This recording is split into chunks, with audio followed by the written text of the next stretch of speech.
हरे कृष्णा कृष्णा कृष्णा हरे हरे, हरे राम राम राम हरे हरे। तो सभी भक्तों का स्वागत है आज के भागवत कथा में। हम सभी भक्तों का धन्यवाद करना चाहेंगे जो एकत्रित हुए हैं।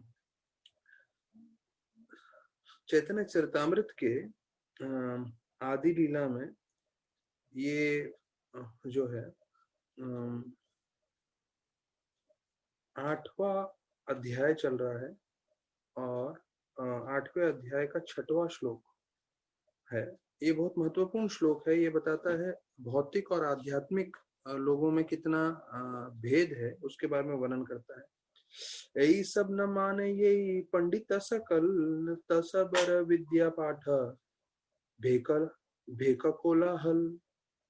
तो ये बताते हैं कि जो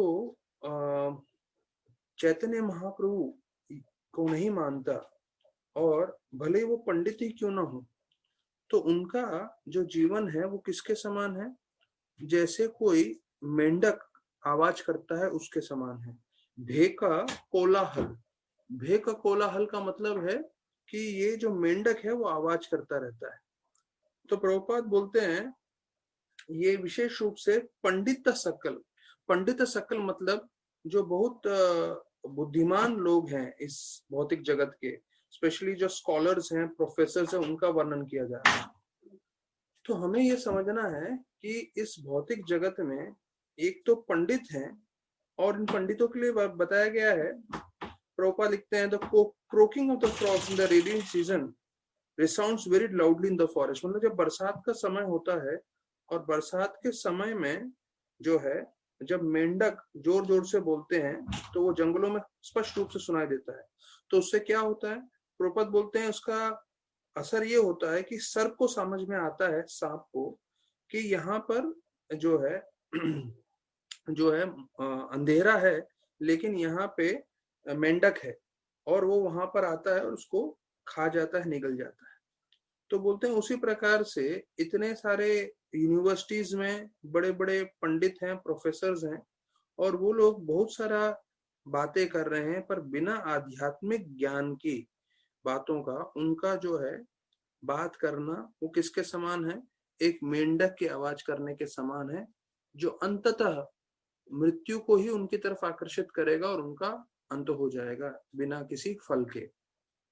तो एक तो ये पंडितों के बारे में बताया गया है, और बाकी जो दूसरे जितने भी जीव हैं, जितने भी लोग हैं जिनको आध्यात्म का ज्ञान नहीं है, वो बिना आध्यात्म के ज्ञान के दिन भर बोलते रहेंगे फोन पे, दिन भर काम करते रहेंगे और अंततः जो है उनका मृत्यु हो जाएगा। और जबकि उनको स्पष्ट रूप से सबको मालूम है कि कुछ समय के बाद हमें कोई पूछेगा भी नहीं, कोई हमें जानता भी नहीं। आज से 100 साल के बाद, जैसे मैं बताता हूँ, ये राधानाथ महाराज ने पर्सनली बताया था। तो कृष्ण प्रभु के जो परिवार वाले थे और मैं उनके साथ में था, तो मैं अनुवाद कर रहा था उनके लिए हिंदी में। महाराज बोले समय की बात है, 100 साल आप गिन के चलिए, ये चल रहा है 2020, 2120 में हमारे बारे में कोई भी चर्चा नहीं करने वाला। हमारे पोते वोते भी चर्चा नहीं करेंगे हमने कौन थे, हम क्या कर रहे थे, फोटो भी नहीं होगा। तो हम पूरी जिंदगी में क्या कर रहे हैं उसका कोई भी मूल्य नहीं है, विशेष रूप से अगर हम भौतिक रूप से चीजें कर रहे हैं। तो यहाँ वही बताया गया है, एक ही चीज कार्य काम करने वाला है, वो है आध्यात्मिक उन्नति। जो आध्यात्मिक कार्य कर रहे हैं हम अपने लिए और दूसरों के लिए, तो उससे हमारा भी कल्याण होगा, दूसरों का भी कल्याण होगा। नहीं तो हमारा ऐसे ही व्यर्थ में जीवन चला जाएगा।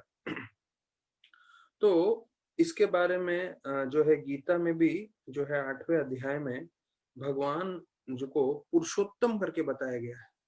तो देखिए भगवान को पुरुषोत्तम करके संबोधित किया गया है, और हम ये जो है विच्छेद करके समझ सकते हैं, पुरुषों में सबसे उत्तम है, उन्हें पुरुषोत्तम बताते हैं।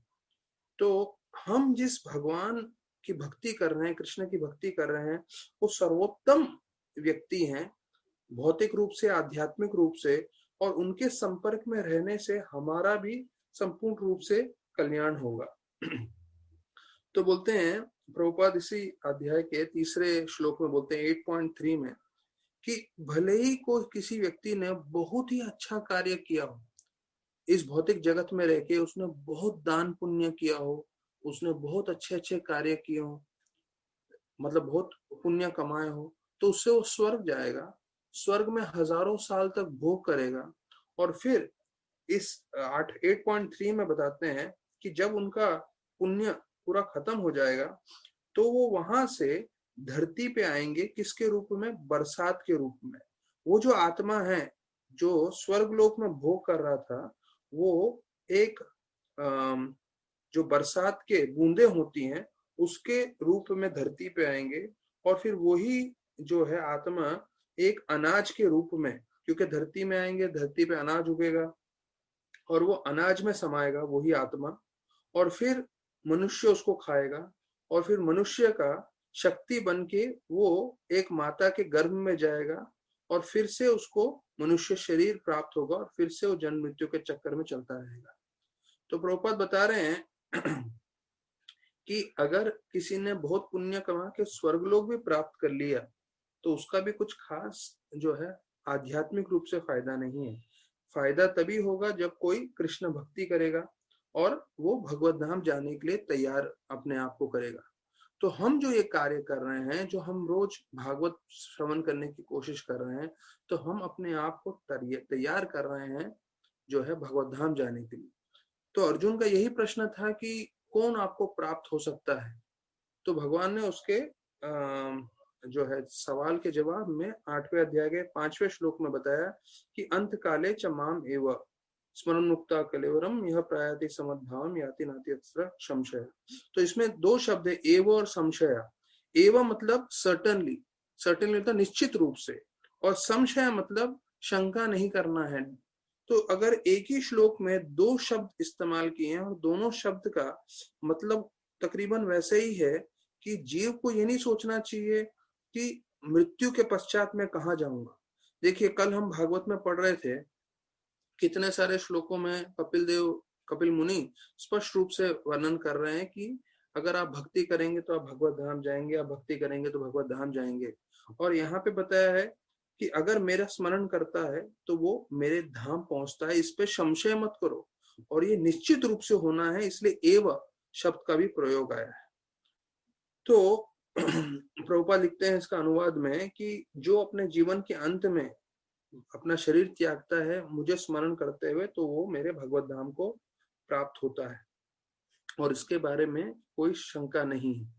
तो हम अगर जीवन पर्यंत भक्ति करेंगे, जैसे भागवत में बताया गया है नित्यम भागवत सेवा, तो अगर हम रोज भगवान का नाम जप कर रहे हैं, भागवत श्रवण कर रहे हैं, जितना शक्ति अनुसार सेवा कर रहे हैं, तो हम अंतिम समय में भगवान को अवश्य याद कर पाएंगे और हमारा जो है जीवन सार्थक होगा।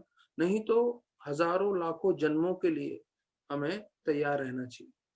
जैसे कल मैं आप लोग बता रहा था, ट्रिलियंस लिविंग एंटिटीज हैं इस भौतिक जगत में। प्रभुपाद लिखते हैं गीता के इंट्रोडक्शन में, तो ट्रिलियन में पता लग रहा था क्या होता है ट्रिलियन, मतलब 1 करोड़ हम जानते हैं, वैसे 10 करोड़, फिर 1000 करोड़, 100 करोड़, 1000 करोड़, 10,000 करोड़, फिर 1,00,000 करोड़।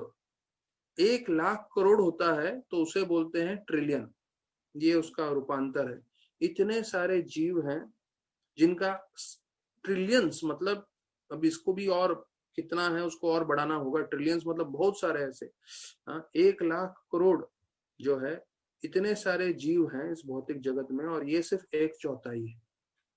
जो हम इस पृथ्वी को जानते हैं, ऐसे ये पृथ्वी जैसे जो है सैकड़ों जो है ब्रह्मांड है, सैकड़ों जो है अलग अलग प्लैनेट्स हैं। तो प्रभुपाद बताते हैं जैसे एक राय का दाना होता है, तो हम इस धरती को देख रहे हैं, हमको एक राय का दाना के समान है, और ऐसा बोरी भर के 100 किलो की बोरी है राय के दाने की, तो सोचिए कितने उसमें राय के दाने होंगे। तो प्रभुपाद बताते हैं उतने सारे भौतिक जगत में जो है अलग अलग ब्रह्मांड है, अलग अलग जो है प्लैनेट्स हैं, और ये जो प्लैनेट्स हैं वो सिर्फ 1/4 है, 3/4 आध्यात्मिक जगत में। तो यहाँ पे ट्रिलियंस ऑफ सोल्स हैं, और कृष्णा भगवान के साथ हम सब ट्रिलियंस ऑफ सोल्स का 1-to-1 संबंध है, हम सबका व्यक्तिगत एक एक का स्वरूप है आध्यात्मिक जगत में। हाँ, तो सोचिए क्या होगा आध्यात्मिक जगत और कैसे बनाया होगा। हम लोग अभी कर्दम मुनि और देवहूति का पाठ में सुन रहे थे कि कैसे वो सुमेरु पर्वत पे जाते हैं आनंद भोगने के लिए, जहाँ पे देवता जाते हैं, और पूरे ऐसे जो है उनका जो विमान बनाते हैं उसमें सबसे महंगे महंगे जो हीरे मोती सोने इत्यादि सब जड़े हुए हैं, रूबी उबी वगैरह। तो ये सब भौतिक जगत में है। तो हम जो भक्ति कर रहे हैं, हम उस आध्यात्मिक जगत को प्राप्त करने की कोशिश कर रहे हैं। तो सोचिए कितना विशाल होगा वो आध्यात्मिक जगत। और बताया जाता है उस आध्यात्मिक जगत में समय नहीं है, तो वो एक प्राचीन काल से था और रहेगा। तो जीवन वहां पे हमेशा चल ही रहा है। सिर्फ भौतिक जगत में समय है और समय के कारण प्रलय होता है और शुरुआत और अंत होता है। तो सभी भक्तों से यही अनुरोध है कि हाँ, भक्ति शुरुआत कर दी है तो शुरुआत करना आसान है, लेकिन उसको बनाए रखना बहुत मुश्किल है। तो भक्त का उत्साह तभी माना जाएगा जब वो हर परिस्थिति में भक्ति करता रहेगा। यही प्रभुपाद भी यही चीज बता रहे हैं। प्रभुपाद बोलते हैं इस श्लोक में जो है कृष्ण भक्ति के बारे में बताया गया है, विशेष रूप से कृष्ण भक्ति की महत्वपूर्णता, कि जो भी कोई व्यक्ति कृष्ण के बारे में चिंतन करते हुए जो है अपना शरीर त्यागता है, वो आध्यात्मिक जगत में चला जाता है। भगवान जो है पूर्ण रूप से शुद्ध है, और कोई उनके संपर्क में आता है तो वो भी शुद्ध हो जाता है। इसलिए ये यहाँ शब्द आ रहा है स्मरण, अंत काले च माम एवं स्मरण। स्मरण मतलब उनको याद करना, रिमेम्बरिंग इज इम्पोर्टेंट, प्रभुपाद लिखते हैं। फिर बोलते हैं कि जो अशुद्ध जीव है उसके लिए भगवान को स्मरण करना बहुत मुश्किल है। तो देखिए कोई भी अभक्त होगा जिसको भक्ति में रुचि नहीं है, उसको आप बोलिए भागवत सुनने के लिए, बोलेगा नहीं, वो मैं बाकी समय कुछ भी करूंगा पर भागवत नहीं सुनूंगा। क्यों? मुझे भगवान का नहीं सुनना। तो ये एक प्रभुपाद यहाँ पे बता रहे हैं कि जो शुद्ध आत्मा होती है और अशुद्ध आत्मा होती है, उन दोनों में क्या फर्क है। जो शुद्ध आत्मा है वो हमेशा भगवान के बारे में स्मरण करना चाहेगा, ध्यान करना चाहेगा और उसको बढ़ाना चाहेगा, और अशुद्ध आत्मा जो रहेगी वो कभी भी जो है भगवान का स्मरण नहीं करना चाहेगा।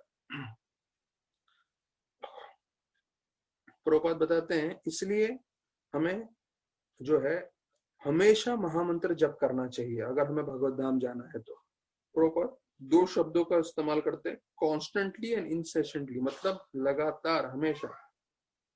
तो जो है जपा हम जो है जब माला पे करते हैं तो हरे कृष्णा 16 माला हम जप करते ही हैं, लेकिन उसके बाद भी जब समय है तो हमें उतना हमेशा भगवान का स्मरण करते रहना चाहिए, जप करते रहना चाहिए। तो जैसे हम लोग ने कल जो है सचिनंदन महाराज के किताब में बताया है, उन्होंने एक किताब लिखी है गायत्री करके, तो उसमें बताया गया 3 तरह के जप होते हैं। एक तो बोलते हैं वाचिक, दूसरा है उपांशु और तीसरा है मानसिक।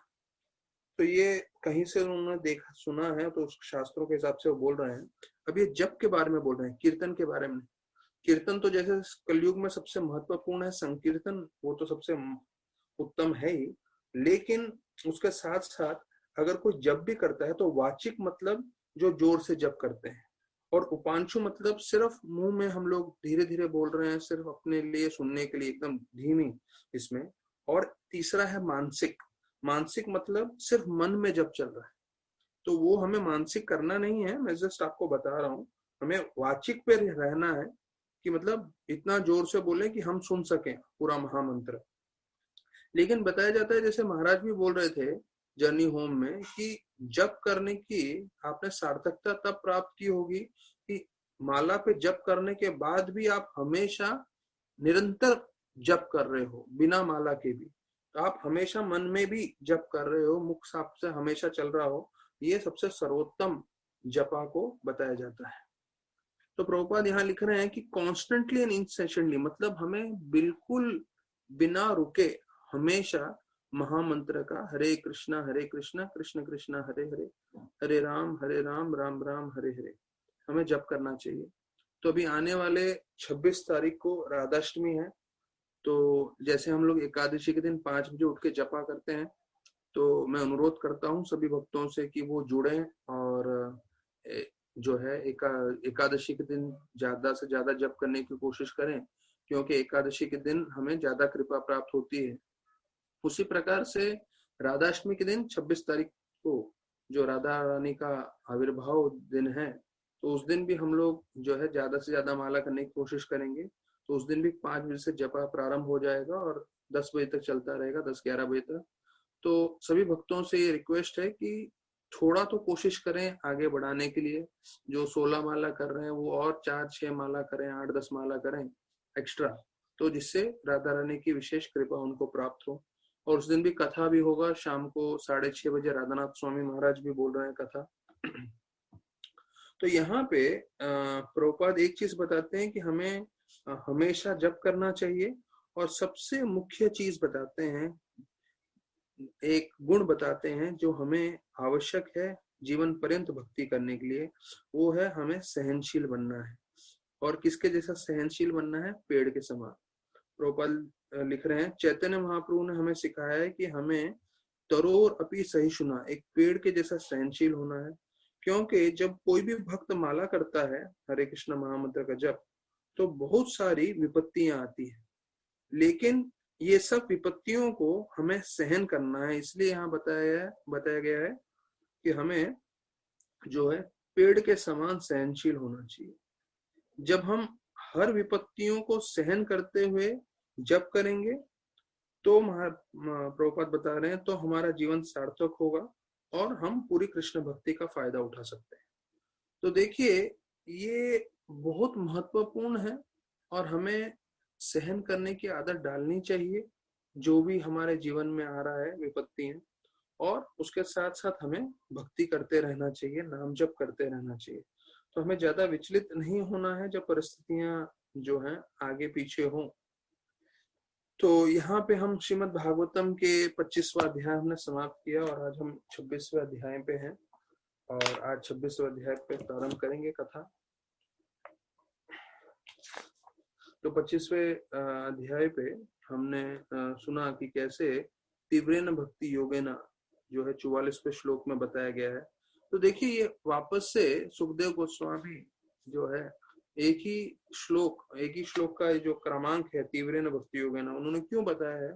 क्योंकि जब तक हम तीव्रता से भक्ति नहीं करेंगे तब तक जो है हम उसका फल पूरी तरह से प्राप्त नहीं कर पाएंगे। और भौतिक संसार और भौतिक संसार के जो इतनी सारी मुश्किलें हैं, वो कभी कभी इतना रूप ऐसा धारण कर लेती है जो हमें कई बार जो है भक्ति से दूर ले जा सकती है। तो इसलिए हमें जितना हमारी शक्ति अनुसार ज्यादा से ज्यादा भक्ति करने की कोशिश करनी चाहिए। और अगर हम उस भाव से भक्ति करते रहेंगे तो कृष्ण भगवान कृपा करके जो है अपनी माया शक्ति हम पे असर होने नहीं देंगे।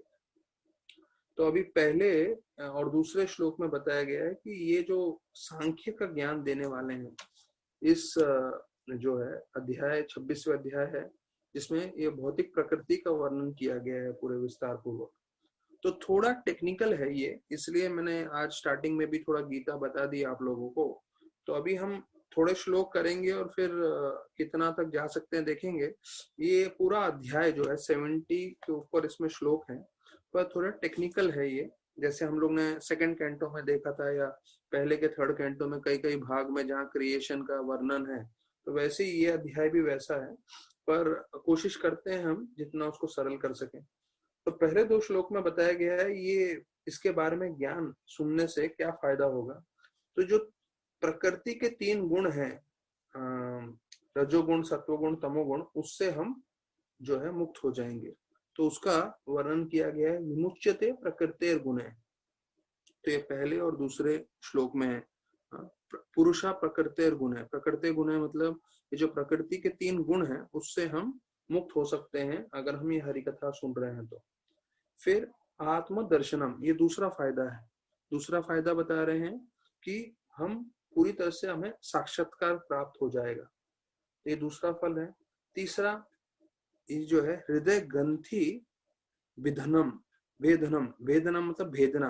तो हृदय में जितनी भी हमारी आसक्ति है इस भौतिक जगत को लेके, तो वो भेद दिए जाएंगे, वो काट दिए जाएंगे।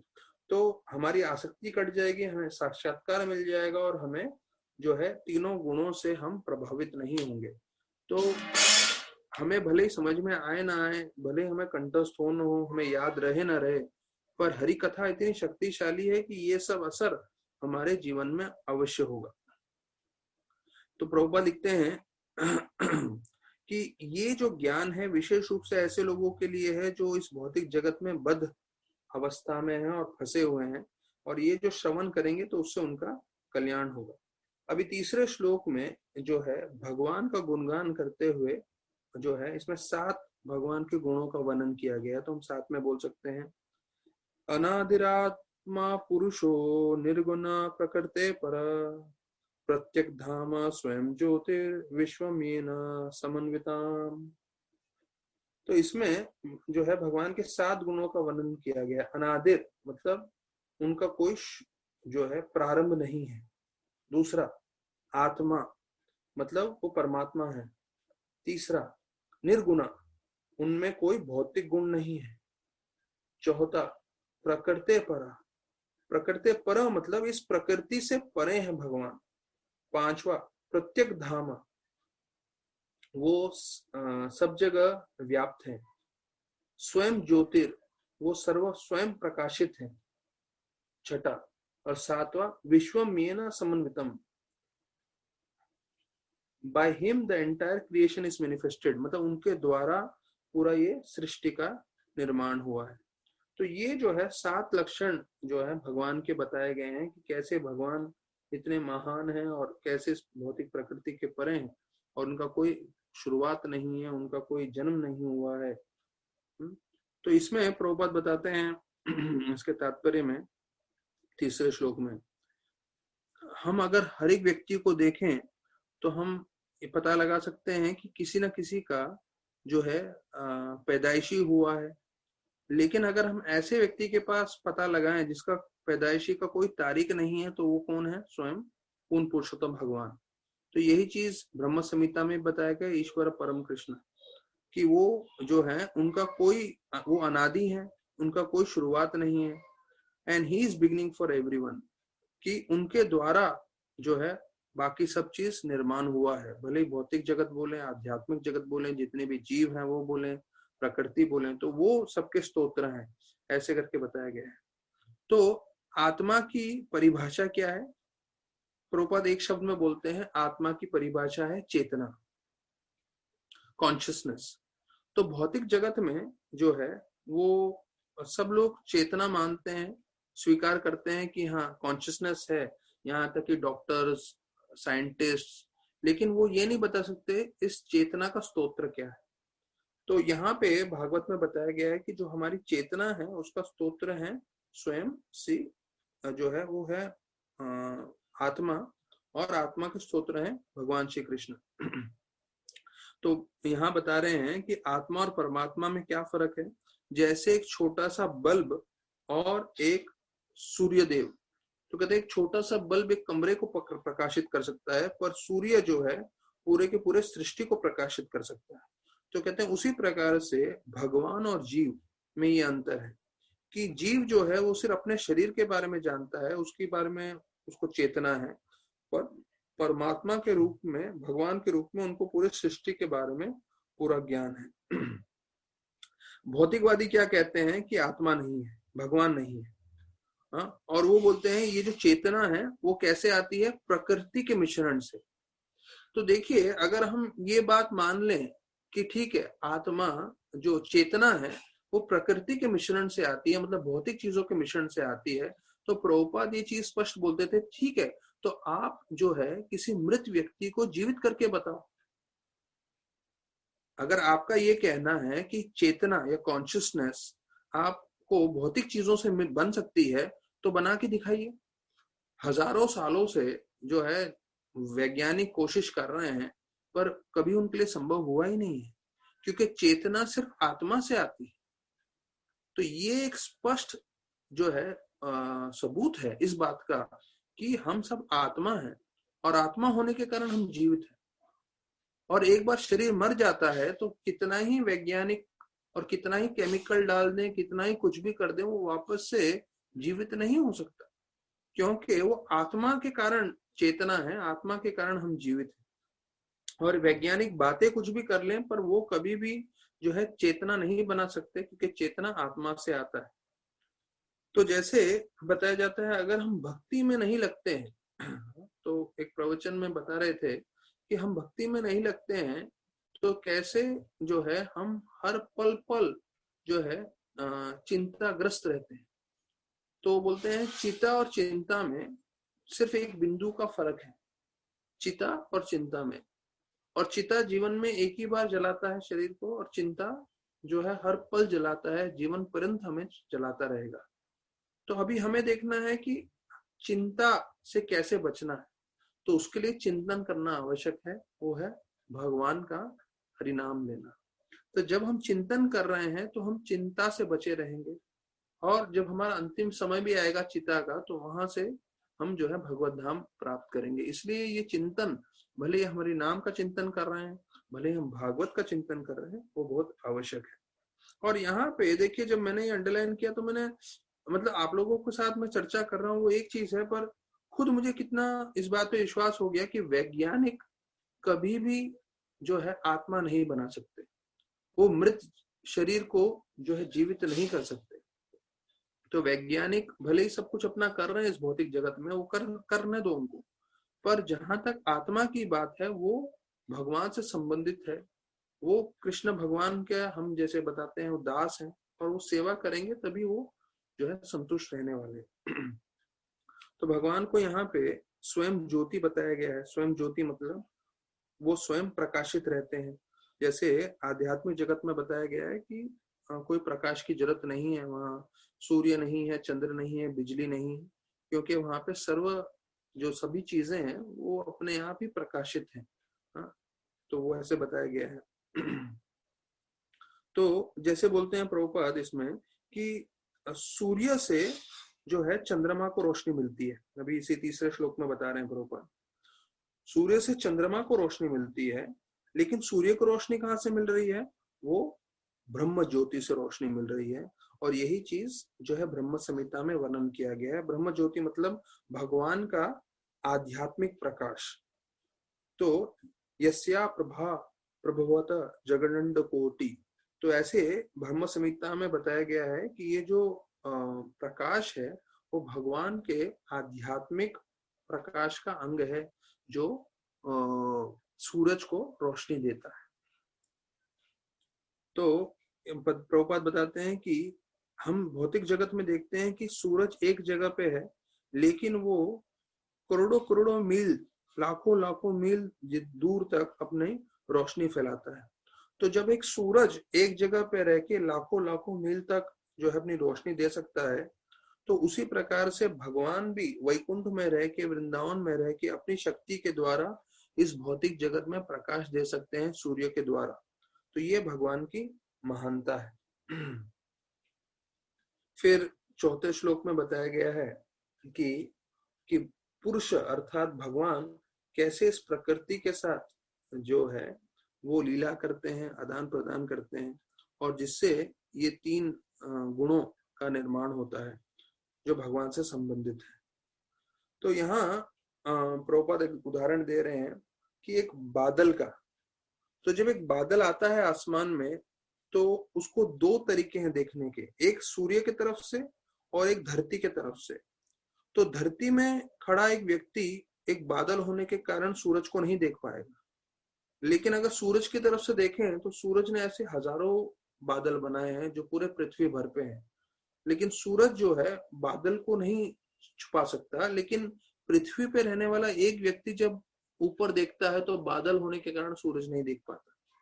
तो प्रभुपाद उदाहरण दे रहे हैं ये बतलाते हुए कि माया वैसी ही है, भगवान की शक्ति से माया बना है, और माया जो है एक जीव को ऐसे ढक देती है कि वो भगवान को समझ नहीं पाता है, भगवान को देख नहीं पाता। और फिर बताया जाता है ये जो ज्ञान गुह्य, ज्ञान गुह्य का मतलब है ये जो अविद्या है जिससे जीव ढक जाता है, उसके बाद जो है वो भोग करने लगता है, उसको लगता है कि मैं इस भौतिक जगत में आनंद भोगूंगा, और उससे वो जो है भौतिक जगत के चक्कर में फंसा रहता है। तो ये 5, 6, 7 श्लोक में क्रमांक बताया गया है। तो यहाँ पे प्रभुपाद लिखते हैं 5वें श्लोक में सृष्टि क्यों बनाई गई है। तो लिखते हैं प्रभुपाद, ये सृष्टि इसलिए बनाई गई है कि जीव जो है he can do so called enjoyment, मतलब पूरी तरह से आनंद नहीं बोल रहे हैं, ये बोल रहे हैं सिर्फ आनंद की छवि। हाँ, मतलब कोई भोग करना चाह रहा है, कोई एंजॉय करना चाहता है, पर उसको वास्तविक रूप में नहीं मिलने वाला है, उसको सिर्फ उसकी परछाई मिलने वाली है। तो यहाँ बोलते हैं वास्तविक रूप में भौतिक जगत बना है कि जीव को अलग अलग तरह से ताप देने के लिए, हाँ, जिससे वो सुधर सके और भगवान की तरफ जुड़ सके, भगवान की ओर मुड़ सके। तो there is a hint in the previous word लीलाया, which means for the pastime of the Lord. अर्थात ये जो जगत बनाया है हमें लगता है हमारे भोग करने के लिए, पर नहीं, भगवान के भोग करने के लिए। तो भगवान के भोग करने के लिए, और भगवान यहाँ पे लीला करना चाहते हैं। तो क्या लीला करना चाहते हैं? जो बद्ध जीव हैं उनमें जो भोग करने की इच्छा है उसको बदलना चाहते हैं और उनको जो है अपनी ओर मोड़ना चाहते हैं।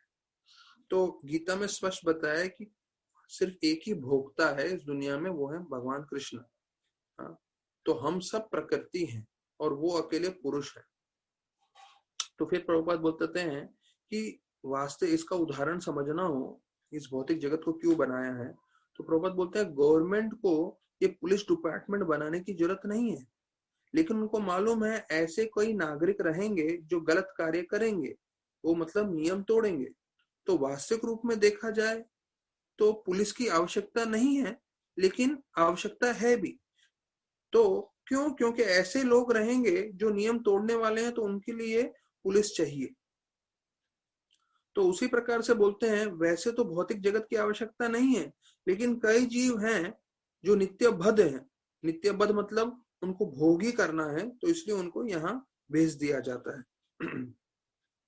तो कब से आए हैं इस समय का बताना बहुत मुश्किल है, लेकिन वो भगवान के अंश हैं और वो भगवान के प्रति विरोध किए हैं, इसलिए इस भौतिक जगत में है। फिर बताया जाता है कि वो यहाँ पर आके, ये जो नास्तिकवादी व्यक्ति होते हैं उनका मन में क्या विचार होता है, मैं अपना नियम खुद बनाऊंगा, मैं अपने हिसाब से जीवन व्यतीत करूंगा, अपना जीवन में धर्म भी मैं अपने हिसाब से बनाऊंगा। तो धर्मम तो साक्षात भगवत प्रणीतम, ये शास्त्रों में वर्णन किया गया है। जो धर्म का मार्ग है वो मानव नहीं बना सकते, वो भगवान ने स्वयं बनाया है।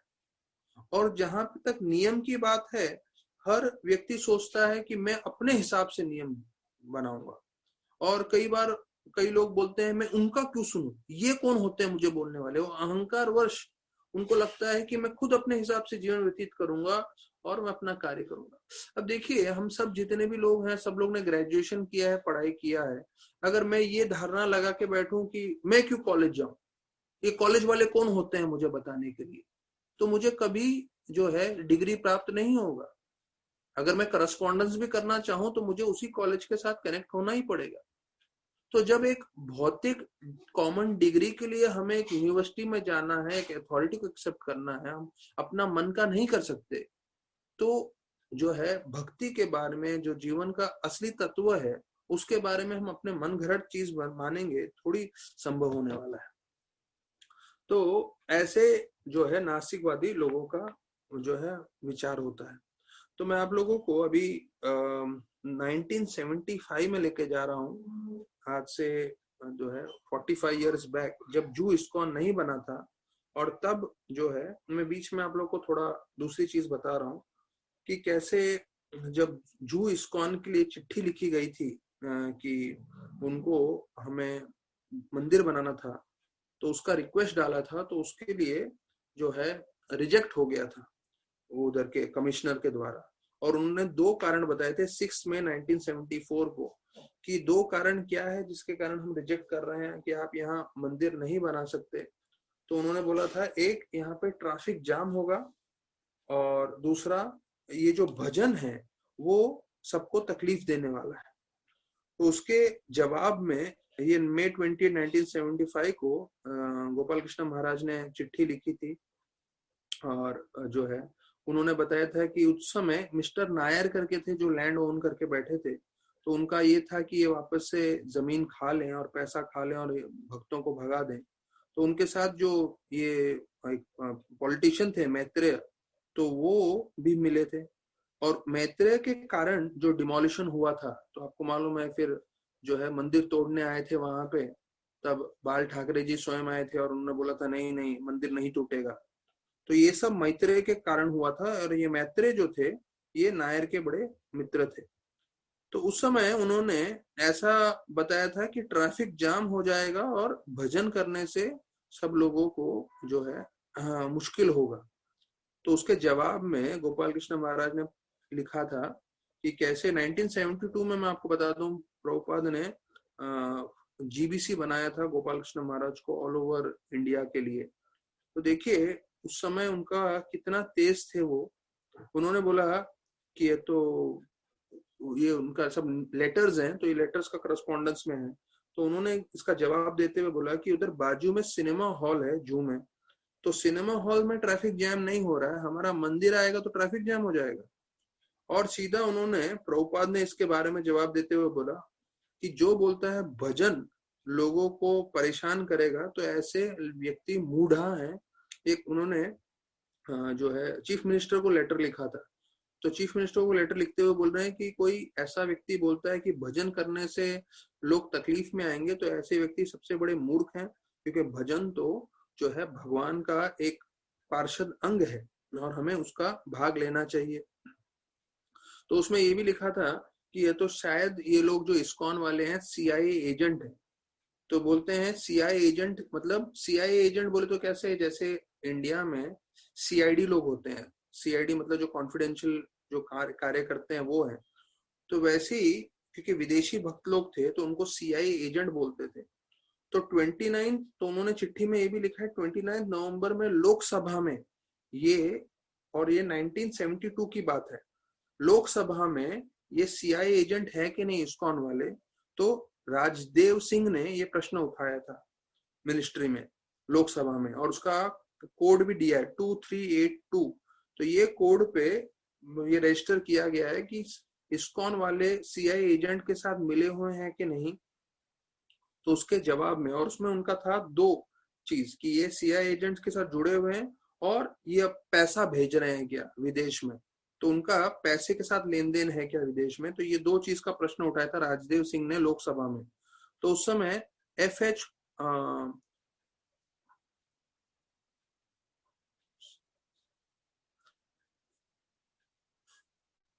जो deputy minister of home affairs थे, तो deputy minister of home affairs, उन्होंने जवाब दिया था कि ऐसा हम लोग ने पता लगाया है, इस्कॉन का कोई भी संबंध नहीं है। हुसैन साहब करके थे, FH हुसैन जी, जो डिप्यूटी मिनिस्टर के होम अफेयर्स के मिनिस्टर थे। तो उन्होंने बताया कि ये प्रूव हो चुका है कि इस्कॉन वालों का CIA एजेंट के साथ कुछ संबंध नहीं है, ये 1972 की बात है। तो फिर गोपाल कृष्ण महाराज लिखते हैं ये और बोलते हैं चीफ मिनिस्टर को कि आप हमको CIA बोल रहे हैं ये विदेशी भक्तों को, तो ये 4 साल से विदेशी लोग पूरा भक्ति का पालन कर रहे हैं, जमीन पे सो रहे हैं, रोज सुबह 4 बजे उठ रहे हैं, मंगल आरती कर रहे हैं, पूरे 4 नियम पालन कर रहे हैं, और सुबह को कम से कम 25,000 नाम जप कर रहे हैं भगवान कृष्ण का। तो बोलते हैं ये जो कर रहे हैं भक्त लोग विदेशी, मैं आपको गारंटी के साथ बोलता हूं इंडिया का CID एजेंट भी फॉलो नहीं कर सकता। और मैं चैलेंज देता हूं, बुला के लेकर आइए कोई CIA एजेंट को, CID एजेंट को, या जो मैत्रेय करके जो हैं, जो जिन्होंने सब आरोप लगाया है, कि वो 1 महीना हमारे साथ ऐसा करके बताए। और इतनी सारी मुश्किलों के साथ भी वो जो है धर्म का प्रचार करना चाहते हैं। तो मैं चाहता हूं आप इसको, रास बिहारी मंदिर जो हम बनाना चाहते हैं उसको आप जो है सैंक्शन दीजिए, बनाने दीजिए। तो देखिए अभी जिस दौर में हम चल रहे हैं 2020 में, अगर हमें लग रहा है अभी मुश्किलें हैं, तो देखिए आज से 45 इयर्स पहले कितने मुश्किलें थी, कैसे गवर्नमेंट के लोग हमारे अगेंस्ट में थे, और कैसे चिट्ठियां लिखी गई हैं ये साबित करने के लिए कि नहीं हम CIA एजेंट नहीं है, ये नहीं है, और हम कितने भक्त लोग तपस्या कर रहे हैं। तो tolerate all difficulties to do so यहाँ पे लिख रहे हैं। तो हमें सहनशील रहना है, वही जो प्रभुपाद ने लिखा है 8वें अध्याय के 5वें श्लोक में, कि हमें सहन करना है सब चीजें और आगे बढ़ना है। तो मुश्किलें, परेशानी, तकलीफ वो आने ही वाली हैं। प्रभुपाद लिखते हैं ऐसा नहीं है कि शायद वो आए, हमें मालूम होना चाहिए कि वो अवश्य आने वाली है और उसको लेके चलना है। तो प्रभुपाद अभी ये 5वें श्लोक में ही बता रहे हैं कि जो जीव है, वेदों में वर्णन किया है, जीव जो है वो तीनों गुणों से जो है वो उसमें प्रभावित रहता है। तो इसलिए उसको 3 रंग जो है, 3 गुणों को बताया गया, एक लाल, एक सफेद और एक नीला। तो लाल मतलब रजोगुण का प्रभाव है, सफेद सत्व गुण का, और नीला मतलब तमोगुण का प्रभाव। प्रभुपाद जी 5वें श्लोक में बता रहे हैं। तो देखिए ये 3 रंग जो है हमारे जो है हम कौन से गुण से हम प्रभावित हैं उसका वर्णन करता है। सफेद मतलब सत्वगुण, लाल मतलब रजोगुण, और नीला मतलब तमोगुण। तो फिर जैसे 6 और 7वें में देखा हमने कि जीव जो है वो अज्ञान वर्ष जो है अपने आप को सोचता है मैं भोगी हूँ, और भगवान को भूल के भोग करने जाता है और इस प्रकृति के साथ अपने आप को संबंधित समझता है, अपने आप को ये शरीर समझता है। तो प्रभुपाद लिखते हैं, अच्छा ये 6ठे श्लोक में प्रभुपाद थोड़ा भारी बोल रहे हैं, बोलते हैं जो जीव है जो भूल चुका है कि मैं आत्मा हूं, वो एक बीमार व्यक्ति के समान है, वो एक पागल व्यक्ति के समान है, वो एक ऐसे व्यक्ति के समान है जिसपे भूत चढ़ गया हो, जिसपे भूत का असर हो। तो वो ये तीनों लोग जो हैं, या तो बीमार है, या तो पागल है, या जिसपे भूत सवार हो गया हो, भूत प्रवेश कर गया हो। तो ऐसे लोगों को जो है उसके साथ तुलना कर रहे हैं प्रभुपाद कि जीव जब भगवान को भूल जाता है तो वो ऐसे व्यक्ति के समान लगता है, बीमार पागल आदमी, या इसमें भूत चढ़ गया। क्योंकि देखिए आप भौतिक जगत में ये लोग सब जो कार्य कर रहे हैं वो ऐसी कार्य कर रहे हैं, बीमार व्यक्ति के जैसा, पागल आदमी के जैसा, या जिसमें भूत चढ़ गया हो, हिंसा पे हिंसा कर रहे हैं, इतने सारे जीवों को मार रहे हैं, और इसकी बिल्कुल आवश्यकता नहीं है, लेकिन फिर भी वो ऐसे कार्य करे जा रहे हैं। तो ये पहली बार मैंने सुना। प्रभुपाद जो है अभी 3rd कैंटो में पहुंच रहे हैं हम लोग, और अभी उसका अंत हो रहा है 25वें 26वें अध्याय में। बीमार व्यक्ति जो है, पागल आदमी, या किसी में भूत प्रवेश कर गया हो, तो उसके साथ तुलना की गई। और सही भी देखते हैं हम लोग, बाहर के जगत में जो भक्ति नहीं कर रहे हैं लोग, उनका जीवन वैसे ही व्यर्थ में जा रहा है पूरी तरह से। तो फिर यहाँ पे आगे प्रभुपाद 7वें श्लोक में जो है बताते हैं कि ये जो माया है वो इतनी शक्तिशाली है कि उसको कोई परास्त नहीं कर सकता। ये हमें जानना है। प्रभुपाद भी बोलते हैं कि मुझे एक ही कंप्लेन है मेरे भक्तों से कि वो माया से जो है पूरी तरह से डरते नहीं। लेकिन प्रभुपाद बताते हैं कि अगर जीव ये समझ रहा है कि वो जो है भगवान का दास है, पूरी तरह से भगवान को शरणागत हो जाए, तब भगवान की कृपा से जो माया का प्रपंच है, जो माया की शक्ति है, वो तुरंत जो है गायब हो सकती है। मतलब हमारे जीवन में हम जो माया के साथ इतना युद्ध कर रहे हैं, संघर्ष कर रहे हैं, हम पूरी तरह से भगवान को शरणागत हो जाएं तो हमारी शक्ति के से नहीं, पर भगवान की कृपा से जो है माया हमारे जीवन से हट सकती है। देवी यश गुणमयी मम माया दुरते माम एव ये प्रपदन्ते माया में माम एव ये प्रपदन्ते। कोई मुझे शरणागत होता है तो माया को तर जाता है। ये 7वां अध्याय में बताया है प्रभुपाद, इसमें 7वें श्लोक में बोल भी रहे हैं। तो जीव जो है वो सच्चित आनंद है, और माया के प्रभाव में आके वो जन्म मृत्यु के चक्कर में फंसा रहता है। जन्म, मृत्यु, बीमारी और बुढ़ापा। तो ये जो है माया के प्रपंच में आके हम हर बार सफर करते रहेंगे। तो भले ही सबसे बड़ा धनी व्यक्ति हो, सबसे बड़ा बुद्धिमान हो, या सबसे खूबसूरत व्यक्ति हो, सबसे शक्तिशाली व्यक्ति हो, सबसे नामचीन व्यक्ति हो, लेकिन हर व्यक्ति को ये प्रॉब्लम आने ही वाला है, बीमारी, बुढ़ापा, जो है मृत्यु। तो इन सब चीजों से बचना है तो एक मार्ग है, वो है भक्ति। तो प्रभुपाद बोलते हैं एक सरल, आपको आखिरी में 7वें श्लोक के आखिरी में प्रभुपाद बोलते हैं सरलता से बताएं कि जीव क्यों इतने सारे दुख भोग रहा है, क्योंकि वो भौतिक चीजों से आसक्त है। अगर वो भौतिक चीजों से आसक्ति हटा के अपनी आसक्ति कृष्ण की ओर कर लेगा तो वो संपूर्ण रूप से संतुष्ट हो जाएगा, आनंदित हो जाएगा। तो देखिए, जो हम सब कार्य कर रहे हैं भौतिक रूप से, उसी सब कार्यों को करते हुए हम कृष्ण को जोड़ दें तो हम उसी कार्यों से जो है भगवत धाम जा सकते हैं। जैसे हम दिन में 3 बार भोजन करते हैं, तो वही भोजन बिना प्याज लहसुन के भगवान को अर्पण करके खाएं तो वही भोजन हमारे मुक्ति का कारण बनेगा। फिर हम जो कार्य कर रहे हैं, हम जो कुछ भी करते हैं वो भगवान को लिए करें और साथ साथ थोड़ा हरिनाम, थोड़ा कथा जोड़ लें तो हम अपना जीवन सार्थक कर सकते हैं। नहीं तो हम बीमार व्यक्ति, पागल व्यक्ति, या जिसमें कोई भूत प्रवेश कर लिया हो, उसके समान हमारा जीवन रहेगा। मुझे काफी व्यक्तिगत रूप में अच्छा लगा ये पॉइंट प्रभुपाद का, क्योंकि वही चीज हम देख रहे हैं बाहर। तो यहाँ पे बताया गया 8वें श्लोक में कि कैसे प्रकृति जो है जीव को शरीर देती है, इंद्रियां देती है और उसको भोग करने का पूरा प्रबंध करके देती है। तो जीव के पास स्वतंत्र इच्छा है कि वो अपनी इंद्रियों की सेवा करे। तो इंद्रियों की जब तक सेवा करेगा तब तक वो शरीर से जो है जुड़ा रहेगा। लेकिन अगर वो जो है कृष्ण की सेवा करेगा तो उसे आध्यात्मिक शरीर प्राप्त होगा। तो इसके ऊपर प्रभुपाद जो है तात्पर्य में काफी मुख्य चीजें बोलते हैं, हम चर्चा करेंगे। तो भगवान जो है वो जो भी आपकी इच्छा है उस इच्छा के हिसाब से आपको फल देने के लिए हमेशा आतुर है। अर्थात भगवान जो है रुके हुए हैं जीव के लिए। जीव अगर जो है भक्ति करना चाहेगा तो भक्ति का पूरा उनके लिए सहायता करेंगे, लेकिन जब भोग करना चाहेगा तो उसके कर्मों के हिसाब से उसको भौतिक चीजें देंगे।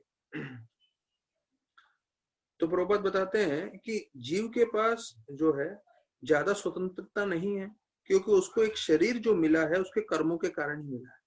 तो कई लोग बोलते हैं मैं विश्वास नहीं करता भगवान में ये वो, लेकिन उनको ये जो शरीर भी मिला है वो भगवान के बनाए हुए कर्मों के कारण ही उनको ये शरीर, जिसमें रहकर वो बोल रहा है कि मैं विश्वास नहीं करता हूं भगवान पे, पर ये शरीर भी उनको पूर्व जन्म के कर्मों के कारण ही मिला है। और वो अगर बुद्धि नहीं लगाएगा तो वापस से उसको जो है दूसरा शरीर प्राप्त होगा।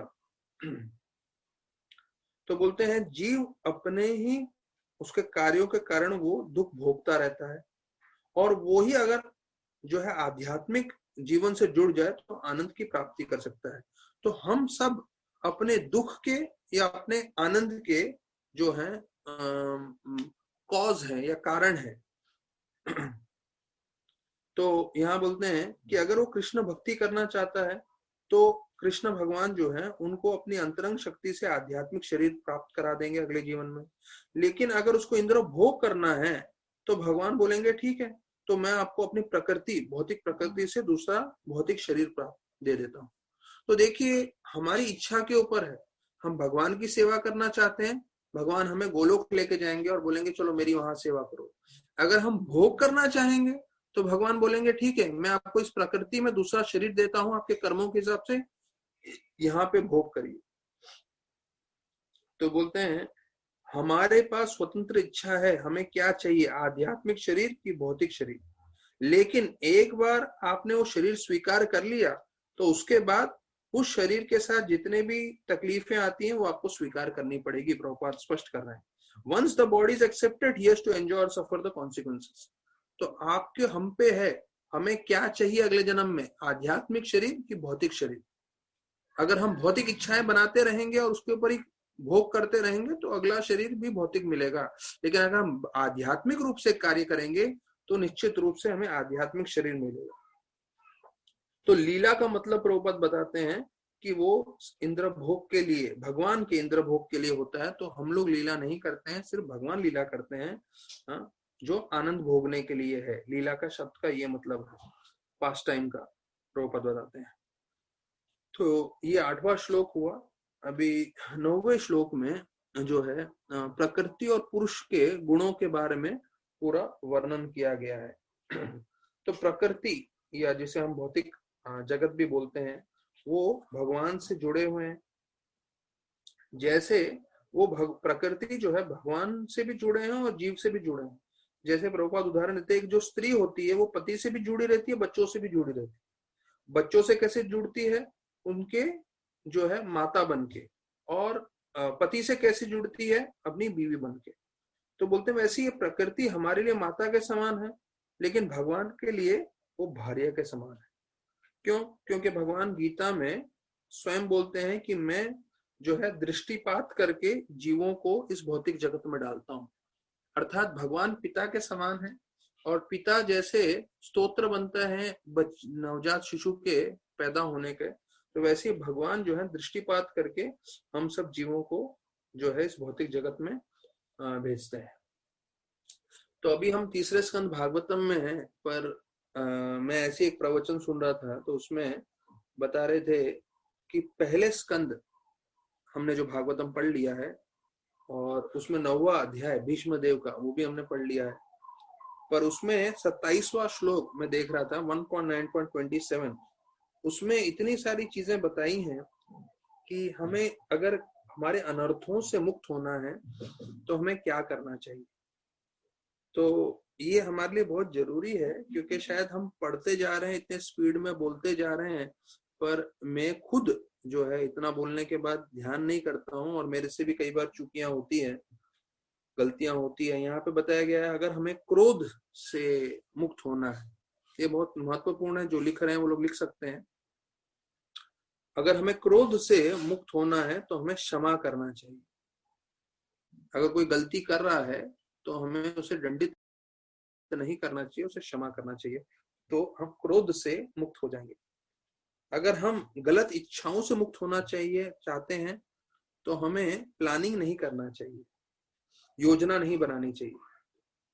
अगर हम जो है नींद ज्यादा सो रहे हैं, तो अगर उससे मुक्त होना चाहते हैं तो आध्यात्मिक जो है जीवन का जो है अपने जीवन आध्यात्मिक रूप से अपना जीवन का जो है पालन करने लगना चाहिए, जिससे हम नींद के ऊपर विजय प्राप्त कर सके। नींद के ऊपर विजय प्राप्त करना मतलब, जैसे प्रभुपाद ने बोला है 6 घंटा सो सकते हैं, पर 6 घंटे के ऊपर जितने भी सोते हैं वो समय बर्बाद करते हैं। तो ठीक है, कोई जिसका मुश्किल है तो 7-8 घंटे तक सो गया तो एक बार चलो मान सकते हैं, पर संपूर्ण रूप से 10 घंटा सोना या वो है तो वो गलत है पूरा।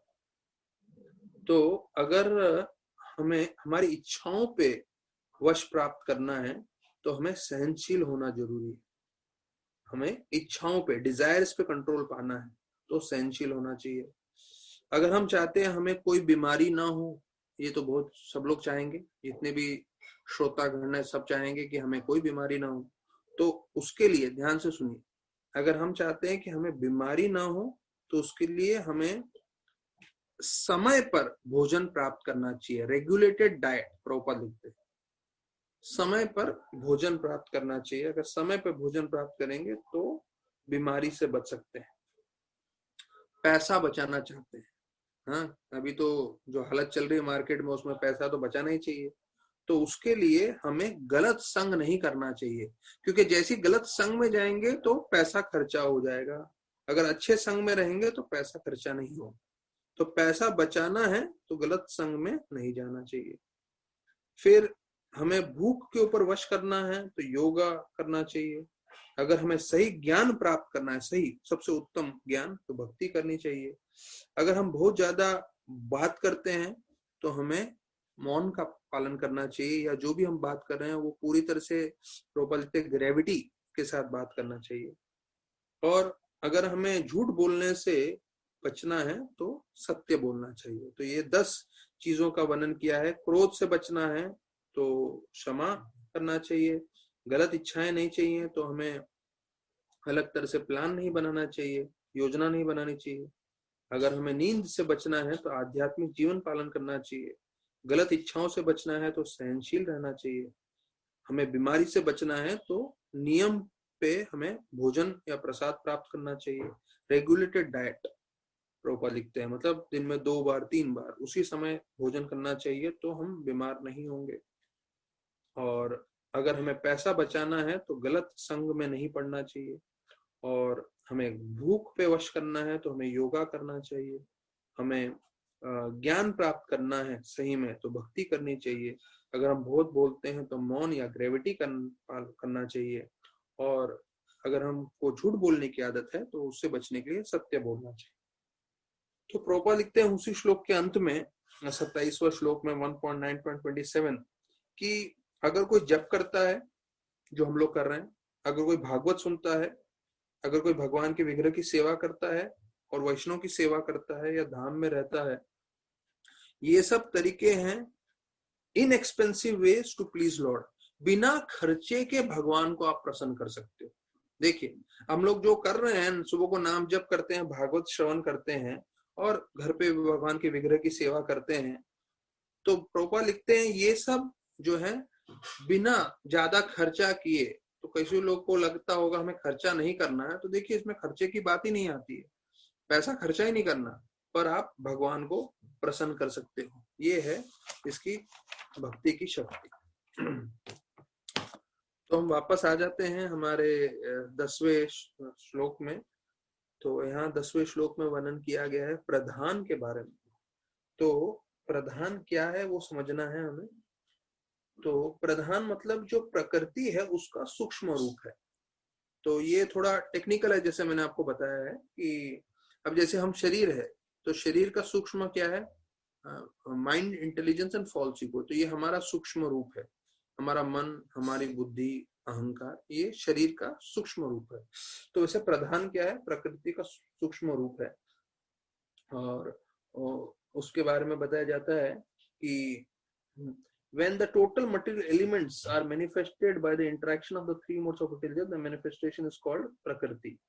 तो भौतिक चीजें और तीनों जो गुण हैं, रजोगुण, सत्वगुण, तमोगुण, उसमें जब आपस में मिलन होता है तब प्रकृति का निर्माण होता है। प्रकृति का सूक्ष्म रूप जो है ये है प्रधान। प्रधान के जो है 11 से 14 श्लोकों में जो है अलग अलग तन मात्राओं का, इंद्रियों का और चार अंतकरण उनका वर्णन है। अंतकरण मतलब मन, बुद्धि, अहंकार और चित्त, इसका वर्णन किया गया है। और स्थूल और सूक्ष्म रूप से जो चीजें हैं 24 गुण, तो उसका पूरा वर्णन किया गया। और उसके जो कैरेक्टरिस्टिक्स हैं, उनके लक्षण हैं, वो है अव्यक्त, नित्यम, नित्य मतलब एटर्नल, अव्यक्त मतलब वो जो है प्रकट नहीं होते, अनमैनिफेस्टेड हैं, और त्रिगुणम, तो वो तीनों गुण के जो प्रभावित हैं और इस प्रकृति के जो है कारण है, कॉज ऑफ प्रकृति।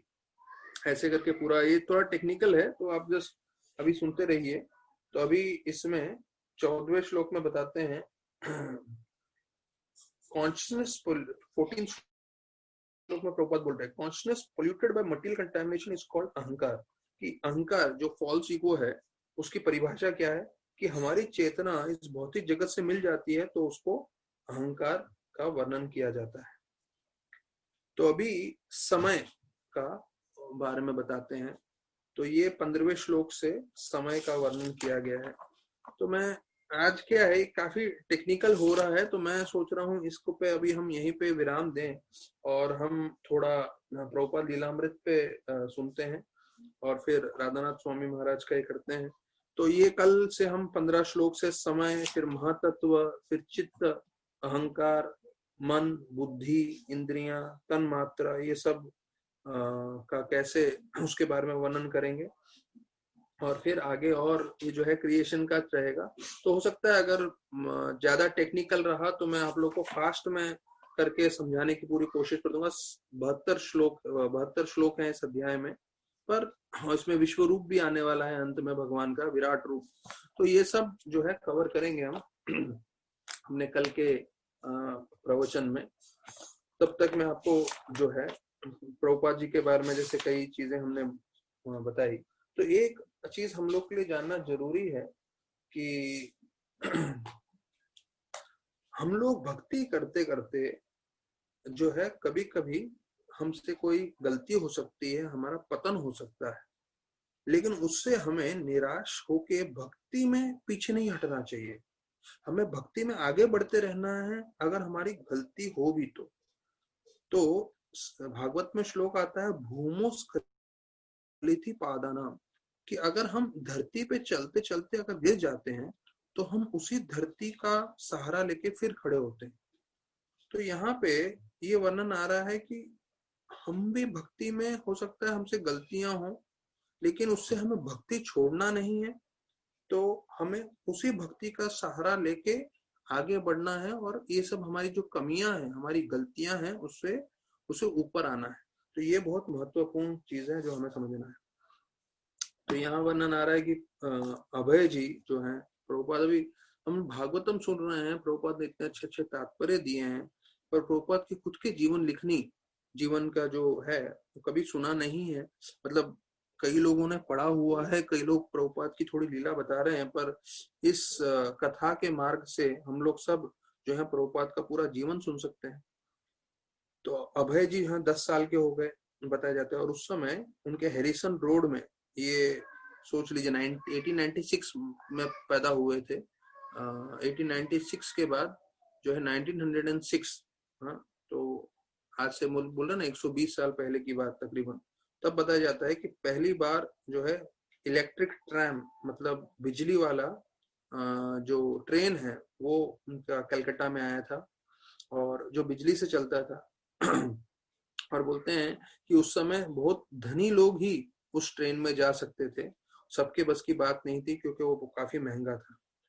तो फिर बताते हैं जब वो 12 साल के थे तो उनको जो है उनके जो गुरु हैं उनसे उनको दीक्षा मिली प्रभुपाद को। और वो बताते हैं कि ये उनके जो उसके जो कुल गुरु थे, तो उनके बारे में बताते हैं। और कुल गुरु के गुरु थे, वो इतने शक्तिशाली थे, वो इतने बड़े शक्तिशाली योगी थे। प्रभुपाद बताते हैं कि उन्होंने उनसे, जो उनके गुरु के गुरु, मतलब उनके जो परम गुरु हैं, तो गुरु ने उनको बोला कि आपको क्या चाहिए। तो उन्होंने बोला कि मुझे अफगानिस्तान से अनार चाहिए, शायद अफगानिस्तान का अनार सबसे अच्छा होता है। तो उन्होंने अपनी योगिक सिद्धि से उनको बोला जाओ दूसरे कमरे में, और दूसरे कमरे में पूरा टहनी था और इस पे पूरे पके हुए जो है अनार थे। तो बताया जाता है कई योगियों की ये शक्ति थी जो वो ऐसा सब कर सकते थे। और ऐसे योगी प्रभुपाद के पिता से आके मिलते थे, अभय के पिता से।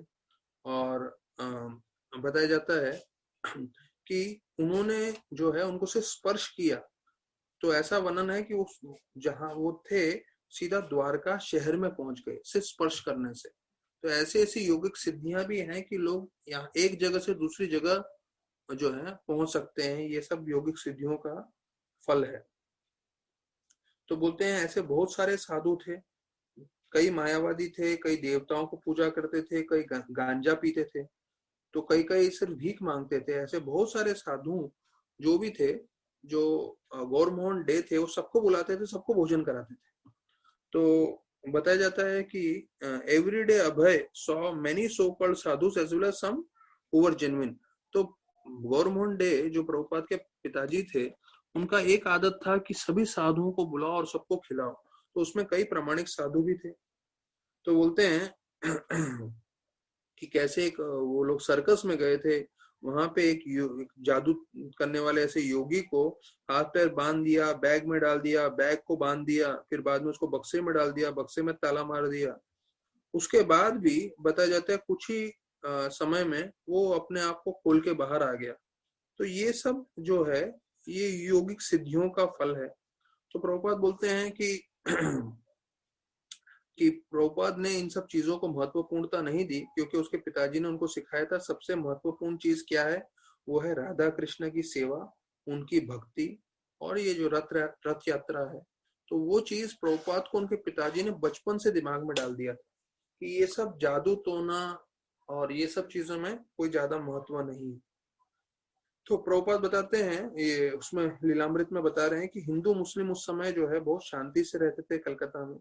और यहाँ तक कि कोई भी कुछ उत्सव होते थे, दोनों एक दूसरे के घर में जाते थे, कभी ऐसा वैर नहीं था, दोनों शांति में रहते थे। लेकिन जब ये दोनों में झगड़ा होने चालू हुआ, तो यहाँ बताते हैं कि सबको मालूम चल गया कि ये ब्रिटिशर्स लोग ने चालू किया।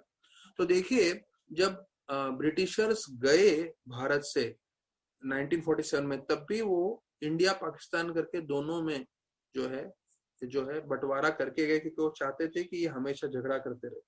तो बोलते हैं अभय 13 साल के थे, और उस समय एक हिंदू मुस्लिम का पूरा बीच में एक बड़ा भीषण जो है लड़ाई हो गई, राइट हो गया। तो 13 साल के अभय थे, प्रभुपाद थे, तो उनको मालूम नहीं राइट क्या होता है। उनको लगा कि कोई दो गुंडे लड़ाई कर रहे होंगे, ऐसा होगा।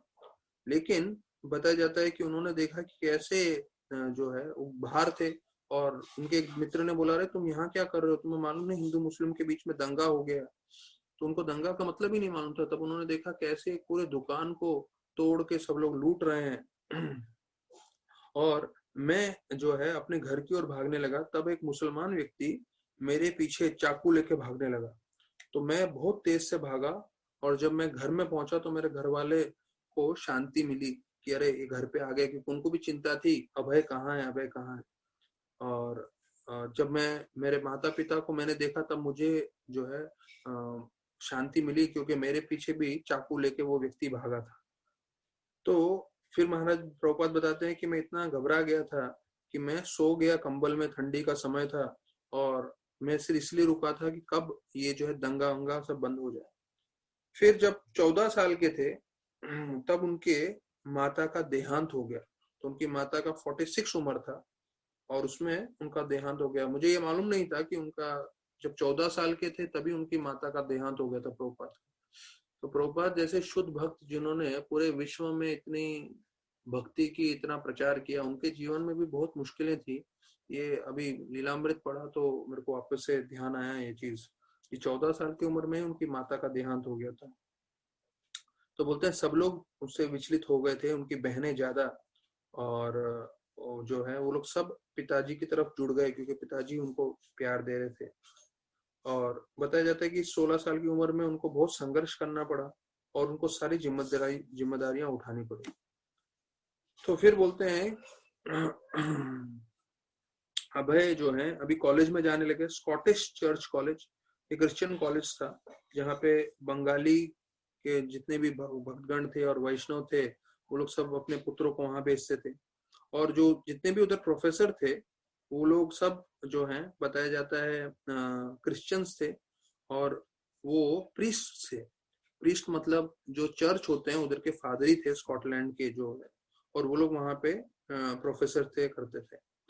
तो बताया जाता है कि अभय के पिताजी वो चाहते थे कि वो श्रीमती राधा रानी के और कृष्ण के भक्त बने।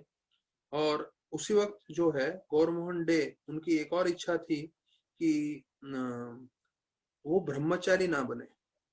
तो देखिए गौर मोहन डे चाहते थे उनके बेटे प्रभुपाद जो हैं अच्छे भक्त बने, लेकिन ब्रह्मचारी नहीं बने।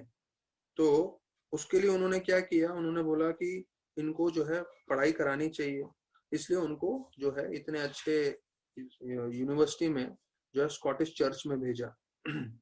उनको मालूम था अभय कुछ समय के बाद शादी करेगा और उसको अपना जीवन व्यतीत करना है, पैसे कमाने हैं। तो प्रोपा लिखते हैं, हम जितने भी हमारे टीचर्स थे, प्रोफेसर्स थे, हम उनको सबको पिता के रूप में सम्मान देते थे। और पहले साल में मैंने अंग्रेजी और संस्कृत सीखा, दूसरे साल में कॉलेज में संस्कृत और फिलोसॉफी सीखा, और फिर इकोनॉमिक्स। तो ये मेरे सब्जेक्ट्स थे जो मैंने सीखे। तो बोलते हैं कि संस्कृत सोसाइटी में वो भाग लेते थे, तो उन्होंने गीता जो है पाठ करना चालू किया, और विशेष रूप से 11वां अध्याय जो भगवान का, कृष्ण का विश्व रूप है, उसका वो वर्णन करते थे, और सब लोग जो है बहुत प्रभावित होते थे। और यहाँ तक कि बोलते हैं वो फुटबॉल भी खेलते थे कॉलेज में, और जो थिएटर है उसमें भी एक्टिंग करते थे। तो अमृतलाल बोस करके जो उनके टीचर थे थिएटर में, तो उन्होंने चैतन्य चरितामृत पे एक ड्रामा किया, और उसमें प्रभुपाद बताया जाता है ये बने अद्वैत आचार्य। और बताया जाता है जब उन्होंने ड्रामा किया तो इतने अच्छे से ड्रामा किया, उन भक्तों ने इतने भाव से किया, तो वो बोलते हैं कि उस भाव को देख के जितने भी ऑडियंस में थे सब लोग, वो सब रोने लग गए। तो बताया जाता है कि ये उनका पहला और आखिरी ड्रामा था प्रभुपाद का, और उन्होंने उसमें ऐसा रोल किया कि सब लोग भी रो रहे थे, इतना उन्होंने भाव भक्ति से किया। तो अभय बताया जाता है उनके एक साइकोलॉजी के प्रोफेसर थे, टीचर, तो उनका नाम था उरुक हार्ट। तो वो बताए कि कैसे पुरुष और स्त्री, इन दोनों का जो ब्रेन है, अगर उसका वजन करेंगे तो स्त्री का ब्रेन जो है वो वजन में कम होता है। तो ऐसे करके बताया गया है कि इसमें, तो संस्कृत जो है सभी भाषाओं की माता है, क्योंकि संस्कृत सबसे उत्तम भाषा है, ऐसे करके वर्णन किया गया। तो कालिदास के संस्कृत के कविताओं के प्रति कृष्ण प्रभुपाद जो है बहुत आकर्षित थे। तो उसमें उन्होंने एक धीर शब्द का मतलब बताते हुए किया है। धीर मतलब जो विचलित ना हो। तो हम लोग गीता में भी सुनते हैं जो है देहनुस्मिन् यथा देहे कौमारम यौवनम जरा तथा देहांतर प्राप्ति धीर तत्र न मुह्यति। तो धीर व्यक्ति कौन है? जो विचलित नहीं होता शरीर के बदलने से। तो यहाँ पे धीर शब्द का मतलब जो है कालिदास जी बता रहे हैं, और जो प्रभुपाद को बताया अच्छा लगा। उन्होंने पूरा कहानी बताई कि शिव भगवान जो है वो ध्यान में थे, और देवताओं को युद्ध करने के लिए जो है शिव का पुत्र चाहिए था। तो उन्होंने माता पार्वती को भेजा और बोला आप जो है शिव भगवान को विचलित करिए, और विचलित करके जो है संतान प्राप्त करिए। तो उस संतान से जो है हम उसको उनके द्वारा हम जो है युद्ध में विजय प्राप्त करेंगे। तो बताया जाता है माता पार्वती ने बहुत कोशिश किया, पर शिव भगवान विचलित नहीं हुए, इसलिए शिव भगवान को धीर बताया जाता है। तो ये जो है कालिदास का पाठ उनको बहुत अच्छा लगा। फिर बताया जाता है कि उनके कॉलेज में बाइबल का पढ़ाई करना बहुत जरूरी था। सबको बाइबल पढ़ाते थे रोज सुबह को। तो देखिए अगर आपका क्रिश्चियन कॉलेज है, स्कूल है, तो देखिए कैसे बाइबल पढ़ाते थे, कंपलसरी था। तो वैसे अगर हम आध्यात्मिक रूप से कम से कम हम स्कूल कॉलेज में तो नहीं करा सकते, पर आध्यात्मिक रूप से बच्चों को जो है हमारा गीता भागवत का ज्ञान देना अति आवश्यक है। तो बोलते हैं एक जो है प्रोफेसर था जो कर्मों को लेके उसके बारे में बुरा भला बोलने लगा। उसने बोला जब भी कोई जो है गुनाह करता है तो कोई जो है गवाह रहता है। तो इसमें कर्मों में बोलते हैं आपको पिछले जन्म का ये कर्म किए हैं वो किए हैं, तो उसमें गवाह कौन है? हु इज द विटनेस करके। तो ये सब बकवास है। तो प्रभुपाद को बहुत बुरा लगा कि प्रोफेसर ऐसी बात कर रहा है। तो उनके पास जवाब था, पर उन्होंने दिया नहीं, क्योंकि उनको मालूम था कि वो अभी शिष्य हैं, अभी समय नहीं है बोलने का। तो वास्तविक रूप में अगर ये पूछते हैं कैसे कौन गवाह है, तो भागवतम में वर्णन आता है कि 10 गवाह हैं। 10 गवाह रहते हैं। हम जो भी कार्य करते हैं तो दिन या रात गवाह रहते हैं। जो हवा है वो गवाह रहते हैं, देवतागण गवाह रहते हैं। तो ये इसमें लिखा नहीं है, पर मैं आप लोग को जस्ट जवाब दे रहा हूँ कि कोई पूछता है ना कि कौन देखने वाला है, तो ये सब देखने वाले हैं। देवतागण जो है हवा मतलब वो जो देवता हैं, और दिन या रात वो भी देखते हैं। तो हम जो भी कार्य कर रहे हैं वो पूरी तरह से जो है उसका सबका जो है निरीक्षण होता है। तो बताया जाता है कि उस स्कूल में भी जो ब्रिटिशर थे और इंडियंस थे वो लोग अलग अलग बैठते थे, जो टीचर्स में भी थे। तो उनके लिए बंगाली जो टीचर्स थे उनके लिए अलग कमरा था, और जो है ये हमें यूरोपियन थे ब्रिटिशर्स उनके अलग। मतलब उस समय कितना भेदभाव था।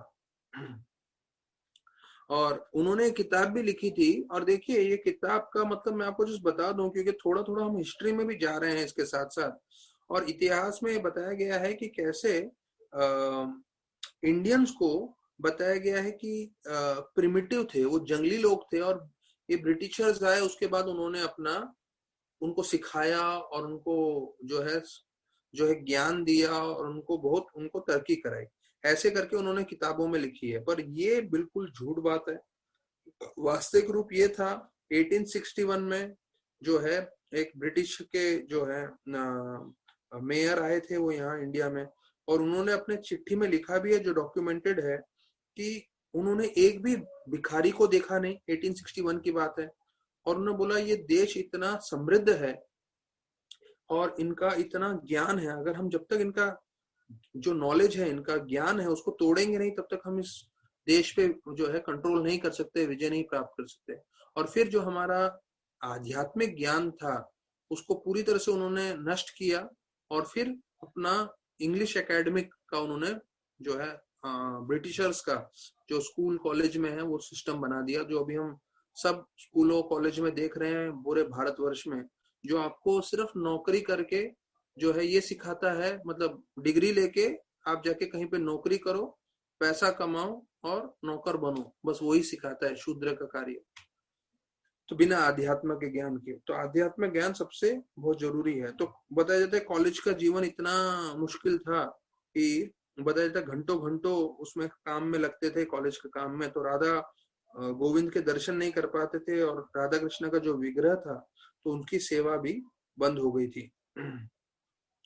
तो बताया जाता है कि एक बार जो है उनको उन्होंने सुला दिया था बक्से में रख के। तो ये अभय के एक मित्र थे रूपेन करके, तो वो बोलते हैं कि एक बार अभय ने उनको अपनी दिल की बात बोली, क्योंकि वो इतने कॉलेज में पढ़ाई वढ़ाई कर रहे थे और इतना सब उनको डिग्री लेना था। लेकिन वो बोलते थे, उनको उन्होंने अपनी दिल की बात बोली कि मुझे ये सब चीजें पसंद नहीं है। तो उन्होंने पूछा फिर तुम इसके बारे में क्या सोच रहे हो, तुम्हारे मन में क्या है?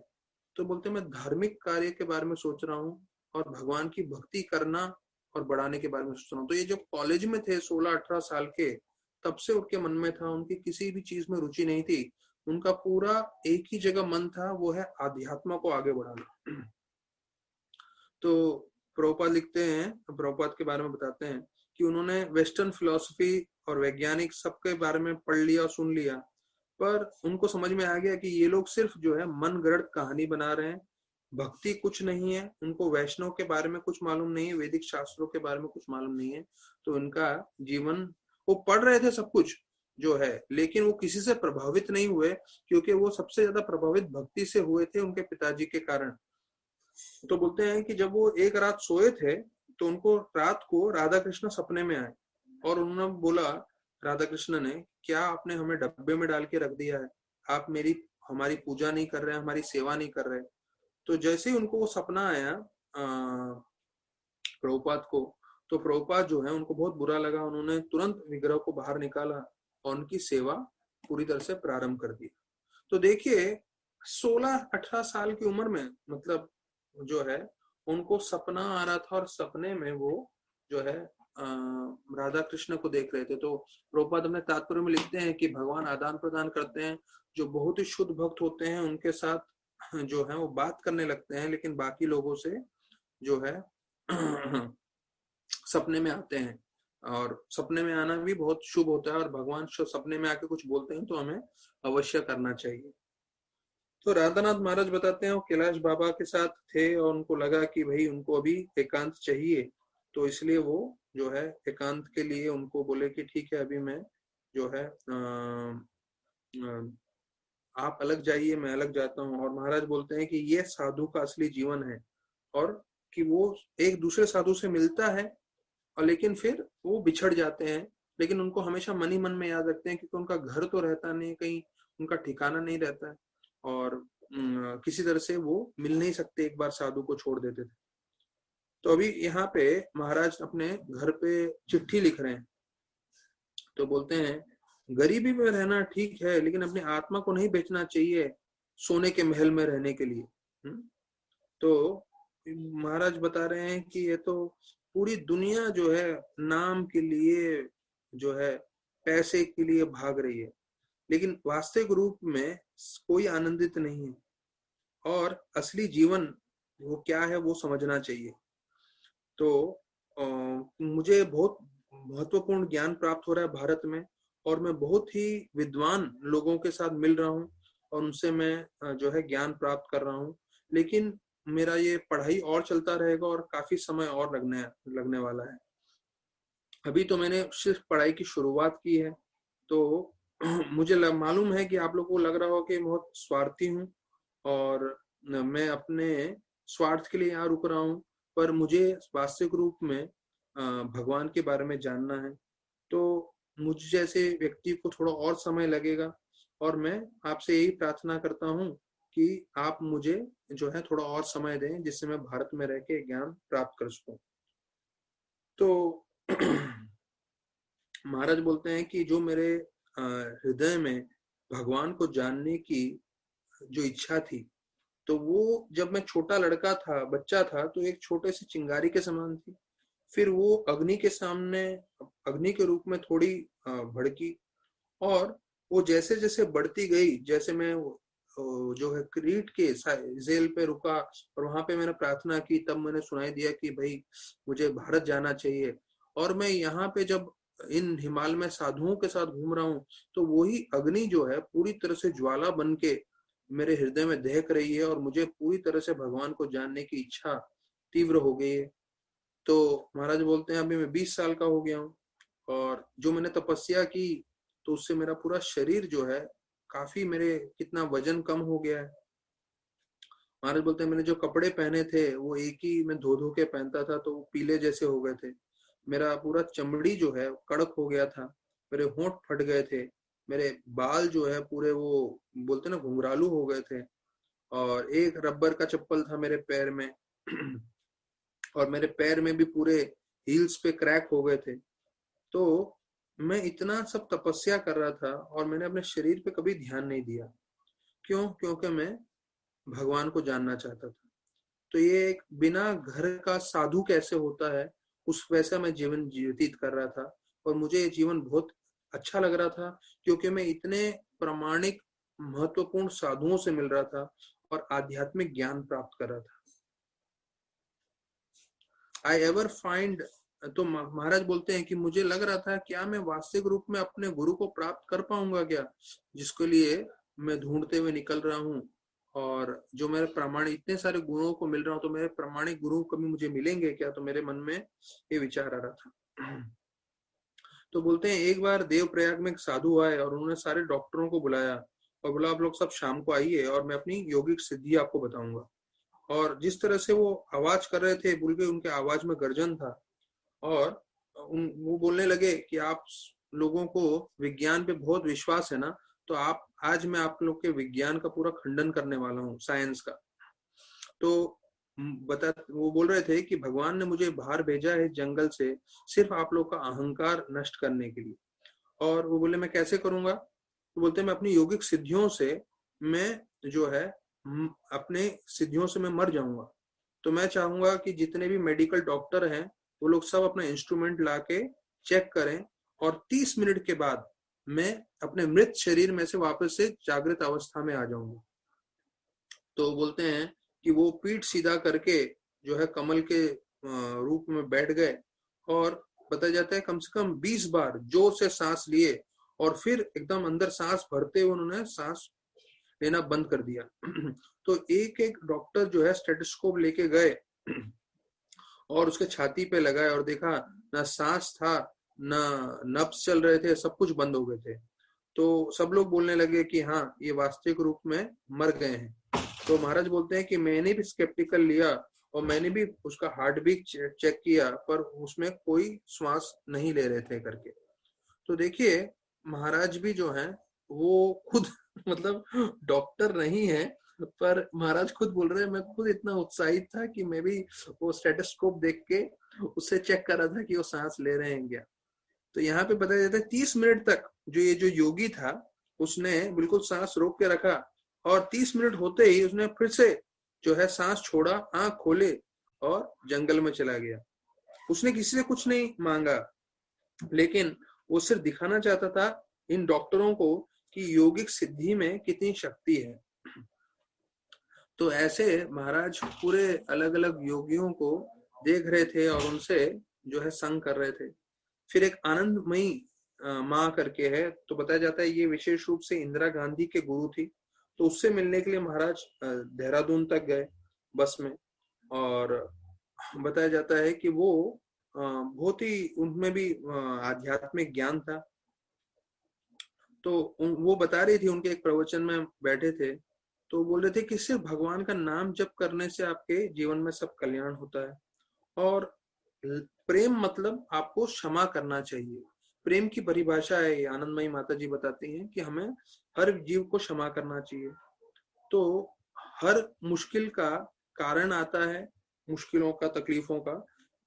मैं ये सोचता हूँ कि ये मेरा है इसलिए सब मुश्किल आते हैं। अगर हम ये सोचें कि हाँ सब भगवान का है और हम सिर्फ भगवान के अंश है उनकी सेवा करना चाहें तो हमारे सारे मुश्किलें खत्म हो जाएंगे। तो बोलते हैं पूरी दुनिया जो है सुख और दुख में फंसी हुई है और किसी को संतुष्टि नहीं है, किसी को आनंद नहीं है। तो जब इसका आनंद का एक ही स्तोत्र है कि जब हम भगवान से जुड़ेंगे तो तब हमको संपूर्ण रूप से शांति मिलेगी। और बोलते हैं विशेष रूप से भगवान का नाम जप करने से भगवान हमारे सही मित्र हैं, वो हमें पूरी तरह से हमें ज्ञान होगा। तो महाराज बोलते हैं कि एक दिन जो है वो अकेले बैठे थे और आनंदमयी माता वहीं पे आई और कुर्सी पे बैठ गई। तो महाराज उनको सम्मान देने के लिए उनका पैर छूने वाले थे। तो जैसे ही पैर छूने के लिए आगे गए तो वो एकदम पीछे हो गई। और महाराज बोलते हैं कि मुझे बहुत बुरा लगा कि एक जंगली व्यक्ति के समान मैंने अपराध कर दिया। तो वो माता ने अपने व्यक्तिगत रूप से बताया कि लोगों को लगता है कि पैर छूने से सम्मान देते हैं, पर कोई प्रामाणिक साधु रहता है वो कभी नहीं चाहता कि कोई उनका पैर छुए। और फिर ऐसे करके उनसे भी उन्होंने ज्ञान प्राप्त किया। तो महाराज बताते हैं कि मैं साधु के जैसे जीवन जी रहा था और इतनी ठंडी थी वहां पे, मेरे पास गर्म कपड़े नहीं थे और मैं सिर्फ गुफा में रहता था या जंगल में। तो महाराज बोलते हैं कि जानवरों से और ये जो मच्छर वच्छर है सब कोई भी मेरे पे कभी भी आक्रमण कर सकता था। तो अगर मैं बीमार हो जाऊं तो मेरे को कोई देखने वाला नहीं था, मैं पूरा अकेला था। तो तब भी मैंने जो है भगवान को जो जानने की इच्छा थी वो छोड़ी नहीं। और फिर बोलते हैं देहरादून से उत्तरकाशी की ओर चले गए और वहां से घूमते घूमते पता जाता है कि वो एक पहाड़ की ऊंचाई पे गए और वहां पे जंगल में उन्होंने एक गुफा देखी, वहां पे रहते थे महाराज। तो वहां से बोलते हैं महाराज की मैं वहां पे ध्यान करता था और कभी कभी वो जो है चित्र निकालता था मैं अपने बैग में से, कपड़े के थैले में से, वो नीले रंग के लड़के का। और मैं सोचता रहता था ये कौन है जिससे मैं आकर्षित हो रहा हूँ। पर मैं प्रार्थना करता था कि भगवान अवश्य प्रकट करेंगे ये कौन नीला लड़का है जो बांसुरी बजा रहा है। तो बताया जाता है कि वहां पे वो पूरी तरह से जो है देख रहे थे उस जंगल में कि एक मधुमक्खी है और वो मधुमक्खी कैसे हर फूल में से जो है शहद खींच रहा था। तो उसी प्रकार से बोल रहे थे कि मैं भी इस मधुमक्खी के जैसा बन गया हूँ, हर साधुओं से मिल रहा हूँ और अच्छी अच्छी चीजें सीखने की कोशिश कर रहा हूँ। तो भी बोलते हैं कि उस जंगल में मैंने सुना कि कोई आदिवासी परिवार में एक छोटा सा बच्चा रोया। तो जैसे ही उस बच्चे को रोते हुए मैं सुना तो मुझे लगा कि शायद मैं भी इस बच्चे के समान हूं और मुझे भी भगवान के लिए रोना चाहिए। लेकिन महाराज बोलते हैं कि मैं उस बच्चे के जैसे, बच्चा जैसे पूरे दिल से अपनी माँ के लिए रोता है वैसे मैं रो नहीं सकता हूँ, मेरे में इतनी शक्ति नहीं है, पर हमें वैसे रोना चाहिए भगवान को प्राप्त करने के लिए। तो महाराज बोल रहे हैं कि जितना मैं जंगल में रह रहा था, साधुओं से सीख रहा था, तो मेरे को अलग अलग चीजों का ज्ञान मिल रहा था कि हमें हमेशा नम्रता जो है से जीवन व्यतीत करना चाहिए। और अगर हम दूसरों का भला करेंगे तो वही भला हमारे जीवन में आएगा। तो ये महाराज बोलते हैं मैंने जरूरी चीज सीखी थी कि अगर मैं दूसरों का भला करूंगा तो मेरे साथ भी भला होगा। तो एक बलिश्व योगी करके महाराज को मिले जो 40 साल के थे और वो बहुत ही अलग थे। वो हमेशा मजाक मस्ती करते रहते थे और जो मधुकरी करते थे तो वो मीठा मांगते थे मधुकरी में कि मुझे मिठाई चाहिए। तो महाराज बोलते हैं ये पहली बार मैंने ऐसे साधु को देखा जो मधुकरी करते हुए जो है वो मिठाई मांगता था। लेकिन बोलते हैं भले वो मजाक मस्ती करते थे ये साधु, लेकिन जब वो अपना भक्ति में लगते थे तो बहुत ध्यान पूर्वक करते थे। महाराज लिखते हैं he was a pillar of intensity, मतलब पूरे खंबे के समान थे और ऐसे ध्यान पूर्वक वो भक्ति करते थे। तो वो जाने वाले थे फिर आगे उनसे मिलके, तो उन्होंने उनको बोला नहीं रुक जाओ ना, आज शाम को मेरा कार्यक्रम है, आप मेरे कार्यक्रम अटेंड करिए। तो उस कार्यक्रम में उन्होंने अपने खाली हाथ में से जो है मुट्ठी बंद की और ये उनके जो मित्र थे इनका बल शिव, ये योगी, उन्होंने अपने खाली हाथ से मुट्ठी बंद करके सबके सामने खोला और शिवलिंगम उसमें से प्रकट किया और फिर जो है वापस से मुट्ठी बंद की और सबके सामने जो है मुट्ठी खोल के उसमें से राख प्रकट किया और वो राख जो है पूरी तरह से शिवलिंग पे गिर रहा था और यहाँ तक कि गिरते गिरते जो है पूरा शिवलिंग ढक दिया। तो देखिए ये जो साधु हैं वो उनको अभी महाराज को शिक्षण देने वाले हैं, और ये बहुत महत्वपूर्ण शिक्षण है जो हम सबके लिए भी बहुत जरूरी है। वो सब हम कल चर्चा करेंगे। तो ठीक 4 बजे फिर जुड़िएगा। बहुत बहुत धन्यवाद सभी भक्तों का। हरे कृष्णा।